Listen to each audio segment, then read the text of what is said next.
Hi బాబాయ్. Hi పండు. ఏంట్రా ఇల్లు ఇంత సైలెంట్ గా ఉంది? ఇంట్లో ఎవరు లేరా ఏంటి? మమ్మీ డాడీ బయటికి వెళ్ళారు.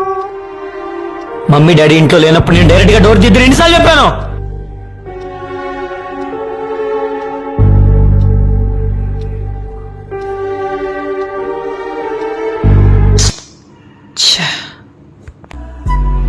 అలా కాదమ్మా, బయట సొసైటీ మనం ఊహించినంత మంచిగా ఏం లేదు.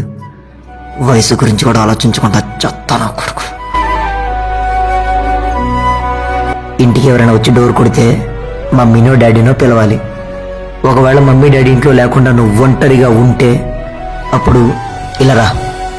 ఇలా కిటికీలోంచి చూసి వచ్చిన వాళ్ళు తెలిసిన వాళ్ళైనా తెలియని వాళ్ళైనా సరే మమ్మీ డాడీ ఇంట్లో లేరు, బయటికి వెళ్ళారని చెప్పాలి. నువ్వు వెంటనే డోర్ తీయకూడదు, అర్థమైందా? ఇంట్లో ఎవరు లేనప్పుడు నీ జాగ్రత్త నీ చేతిలోనే ఉంటుందిరా. ఇప్పుడు నేను చెప్పేదంతా నీకు అర్థం కాకపోవచ్చు, కానీ ముందు ముందు అర్థమవుతుంది. నేను చెప్పిన జాగ్రత్త. అన్నయ్య, అది పాప అల్లరి చేస్తుంటాను, నేనే కొంచెం. అంతా విన్నాన్రా. ఈ సొసైటీలో ఆడపిల్లలు మనుషుల మధ్య తిరుగుతున్నారో మృగాల మధ్య తిరుగుతున్నారో కూడా అర్థం కావట్లేదు. ఆడపిల్లలకి మంచి చెడుతో పాటు ఇలాంటి జాగ్రత్త నేర్పించడం కూడా చాలా అవసరం. మన జాగ్రత్త మన సమాజంలో జరుగుతున్నటువంటి సంఘటన కాబట్టి తల్లిదండ్రులు ఆలోచించండి.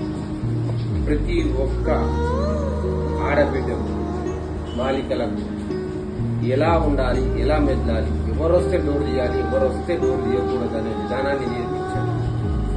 ఇలాంటి చిన్న చిన్న వాటి ద్వారానే ఎంతో ఘోరాలు జరుగుతున్నాయి. కాబట్టి అప్రమత్తంగా తల్లిదండ్రులు ఉండి అప్రమత్తంగా ఉంచాల్సిన బాధ్యత కూడా తల్లిదండ్రులే. కాబట్టి మీ యొక్క పిల్లలకు చిన్ననాటి నుంచి ఇటువంటి అలవాట్లను నేర్పించే పరిస్థితులు వచ్చాయి. కాబట్టి బీ కేర్ఫుల్.